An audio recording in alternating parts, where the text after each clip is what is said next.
Hola amigos, hi friends, bienvenido a mi canal, welcome to my channel. तर आज आपण बघणार आहोत ER वर्ब. तर मागच्या व्हिडिओमध्ये आपण AR वर्ब बघितलं होतं. तर स्पॅनिशमध्ये क्रियापदाच्या त्यांच्या मूळ रूपाच्या प्रत्ययानुसार त्यांचे वर्गीकरण केले जाते. तर कोणते प्रत्यय? AR प्रत्यय, ER आणि IR.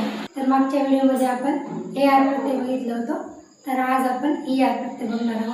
चॅनलवरती नवीन असाल तर चॅनलला सबस्क्राईब करा आणि व्हिडिओ आवडल्यास लाईक करा. तर हा जो चार्ट आहे तो फक्त ER वर्बसाठी लागू होतो.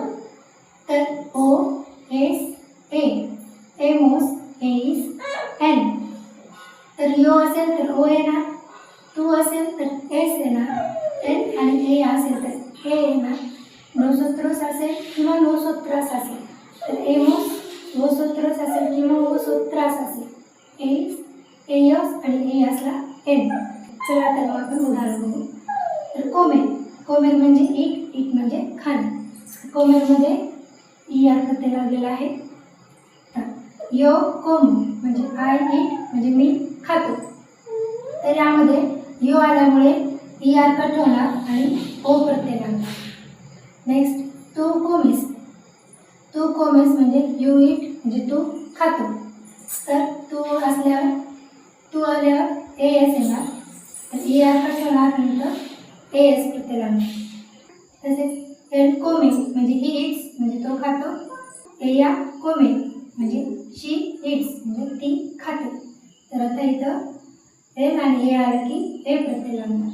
तसेच नोसोत्रोस कोमेयोमोस म्हणजे वी इट आम्ही खातो. नोसोत्रास कोमेयोमोस म्हणजे वी इट आम्ही खातो. तर एमोस हा प्रत्यय लागणार.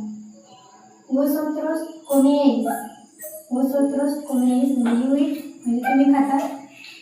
तर इथं वोसोत्रोस आल्यामुळे एईस हा प्रत्यय लागणार. एयोस कोमेन म्हणजे दे इट ते खातात. एयास कोमेन दे इट म्हणजे त्या खातात.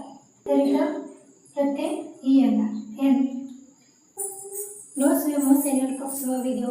भेटूया पुढच्या व्हिडिओमध्ये. Adiós, bye.